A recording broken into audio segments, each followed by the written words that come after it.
Hi hello guys, welcome back to my YouTube channel. ഇന്ന് ഹോസ്റ്റലിൽ പോവാം. അപ്പോൾ കുറച്ച് സാധനങ്ങൾ മേടിക്കാനായിട്ട് ഇപ്പോൾ അങ്ങോട്ട് വന്നു. കൊണ്ടുപോകാനായിട്ട് മേടിച്ച സാധനങ്ങളെല്ലാം പാക്ക് ചെയ്ത് വെച്ചാൽ ഇന്ന് മൂത്ത അനിയന് ഹോസ്റ്റലിൽ പോവുക, അങ്ങനെ അവനും പാക്ക് ചെയ്യുവാണ്. ഞങ്ങളങ്ങനെ വീട്ടിൽ നിന്ന് ഇറങ്ങി. നൂറാടെ വീട്ടിലും കയറിയിട്ടാണ് പോയത്. പോകുന്ന വഴിക്ക് വാപ്പച്ചി വിളിച്ച് സംസാരിച്ചുകൊണ്ടാണ് പോയത്. ഹോസ്റ്റലിൽ നിന്ന് വീട്ടിലോട്ട് വരുമ്പോൾ ഉള്ള സന്തോഷത്തിന് ഇരട്ടി സങ്കടമാണ് ഗൈസ് ഇവിടെ നിന്ന് തിരിച്ച് അങ്ങോട്ട് പോകുമ്പോൾ. നമ്മുടെ ഉള്ളിൽ നിന്നൊരു വേദന ഉണ്ട് ഗൈസ്. അത് ഹോസ്റ്റലേഴ്സിൽ നന്നായിട്ട് റിലേറ്റ് ചെയ്യാൻ പറ്റും. ഇത് പത്തനംതിട്ട ബസ്സാണ് ഗൈസ്. ഈ ബസ്സിൻ്റെ അടുത്ത് വരുന്നതോറും എൻ്റെ ഹാർട്ട് ബീറ്റ് കൂടും. എന്തെന്നൊക്കെ പറഞ്ഞാലും ഫാമിലി ആയിട്ട് നിൽക്കുന്ന ഓരോ നിമിഷവും അത് വിലപ്പെട്ടതാണ് ഗൈസ്.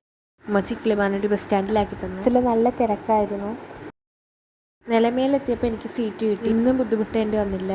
എനിക്ക് ഓണം ബ്രേക്ക് 7 ദിവസമായിരുന്നു. ആ ദിവസങ്ങൾ പോയതറിഞ്ഞില്ല. പുനലൂരിലെല്ലാം നല്ല ബ്ലോക്കായിരുന്നു. കോന്നിയിൽ ഞാൻ ഇറങ്ങാൻ നേരം ബസ്സിൽ വലിയ ആളുണ്ടായിരുന്നില്ല. കോന്നി എത്തി ഗൈസ്. കോന്നിയിൽ നിന്ന് അടുത്ത ബസ് കയറിയാലേ ഹോസ്റ്റലിലേക്ക് പോകത്തുള്ളൂ. അങ്ങനെ ബസ് കയറാനായിട്ട് പോവുകയാണ്. പെട്ടെന്ന് തന്നെ ബസ്സൊക്കെ കിട്ടി. ഞങ്ങളങ്ങനെ ഹോസ്റ്റലെത്തി.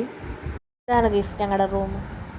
ഗൈസ് ഞങ്ങളങ്ങനെ ഹോസ്റ്റലെത്തി. ഇവിടെ വരുന്നത് ഒരു നല്ല സങ്കടമായിരിക്കും. എത്തിക്കഴിഞ്ഞാൽ എല്ലാം ഒക്കെ ഇവിടെ ഞങ്ങളൊരു ഫാമിലി പോലെയാണ് ഗൈസ്. ഇന്നത്തെ വീഡിയോ ഇത്രയുള്ളൂ. Okay, tata bye bye guys.